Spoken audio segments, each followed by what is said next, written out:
Yo what's up ကျွန်တော်ကူပါဒီနေ့ကတော့ကျွန်တော်လုံးဝတတ်တာတော့ပါပြီအရှင်းနှီးပေါက်ပျောက်သွားပြီပေါ့လေဆိုတော့ဂျားထဲမှာကျွန်တော်ကို ဆိုင်ဖို့လာပြောပေးခဲ့ကြတဲ့လူတွေအားလုံးကျေးဇူးအများကြီးတင်တယ်အားလုံးကြောင့်ကျွန်တော်တကယ်ဝမ်းသာရတယ်သိလားကဲခုကတော့24တက်ပြီးတော့ချင်းလေးနားထောင်ရင်းနဲ့ဟိုတွေးတီတွေးနေအောင်ပေါ့လေကျွန်တော်ကတခါတလေကြာရလို့ပဲမလုပ်ပဲနဲ့တချင်းနားထောင်ပြီးတော့ထိုင်တွေးနေတဲ့အချင်းလေးရှိတယ်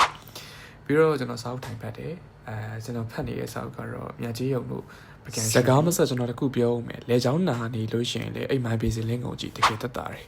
ပြီးတော့ကျွန်တော် coffee တောက်တယ် coffee တောက်ရင်းနဲ့ဘုရားကန်းထွက်ပြီးတော့ဟုံငေးတင်ငေးထက်ငေးရပါလေအဲ့ coffee တောက်တဲ့အချိန်မှာအဲ့လိုမျိုးတွေးပြီးတော့ငေးနေရတာဆွေးနေရတယ်တကယ်ကောင်းတဲ့ feel လေနော်ပြီးတော့ကျွန်တော် laptop ဖွင့်ပြီးတော့လုပ်ဆရာရှိရဲ့အလုပ်လေးပါလေးညာလေးလုပ်နေတာပေါ့လေပြီးတော့ကျွန်တော်တို့ဒါအပြင်ခဏထွက်ပြီးတော့ဒီအင်ကိစ္စအတွက်ကျွန်တော်အပြင်ခဏသွားတယ်ကျွန်တော်တို့စောက်ထားတဲ့ type ပဲပေါ့လေဒီအခန်းတွေကျွန်တော်ရောင်းမှုရှိပါတယ်နောက်ရက်ကျရင်တော့ကျွန်တော် post တီးတန်းထပ်တင်ပေးမယ်ပေါ့လေဒါကတော့ကျွန်တော်တို့ဒီ type ပေါ်ကနေမြင်ရတဲ့ရှုခင်းပေါ့နော်တကယ်လှတယ်လေးတဲ့လုံးကျွန်တော်တို့ရောင်းဖို့ရှိပါတယ်ဆိုတော့ stage မှာ